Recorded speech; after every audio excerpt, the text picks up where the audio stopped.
அஸ்ஸலாமு அலைக்கும். இன்றைக்கி நான் அகனி மட்டன் குழம்பு வைக்க போகிறேன்.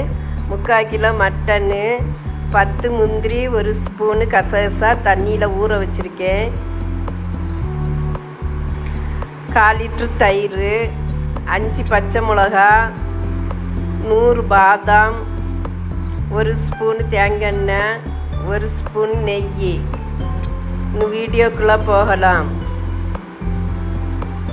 ஒரு பாத்திரத்தில் 3/4 கிலோ கறி, 5 பச்சை மிளகு, 1/4 லிட்ரு தயிர், சால்ட்டு எல்லாம் சேர்த்து நல்லா பிசைஞ்சு 1 மணிக்கூர் ஊற வைக்கணும். ஒரு பாத்திரம் வச்சு 1 ஸ்பூன் நெய், 1 ஸ்பூன் தேங்காய் எண்ணெய், 2 பட்டை, 4 கிராம்பு, 4 ஏலக்காய், வெங்காயம், 1 வெங்காயம் போட்டு 3 பச்சை மிளகா போட்டு நல்லா வதக்கவும்.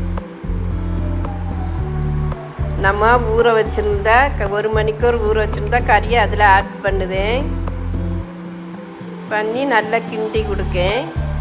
மிக்ஸி ஜாரில் 10 முந்திரி பருப்பு, 1 ஸ்பூன் கசகசாவையும், 100 பாதாமையும் அரைக்கேன். எனக்கு கறி 20 நிமிஷம் நான் சொன்னேன். 20 நிமிஷம் வெந்த பிறகு இந்த பேஸ்ட்டை அதில் ஆட் பண்ணுதேன். பண்ணி 5 நிமிஷம் கொதித்ததும் இதுக்கு ரம்ப இலை சேர்க்கணும். என்கிட்ட ரம்ப இலை இல்லாததுனால நான் மல்லி இலையை சேர்த்து நான் இறக்கி ஒரு பாத்திரத்தில் ஆட் பண்ணுதேன். பாருங்கள் எவ்வளோ சூப்பராக இருக்குன்னு பாருங்கள். நல்லா வெந்திருக்கி. நான் குக்கரில் வைக்கல. குக்கரில் வச்சானிக்க கறி டேஸ்ட் இருக்காது.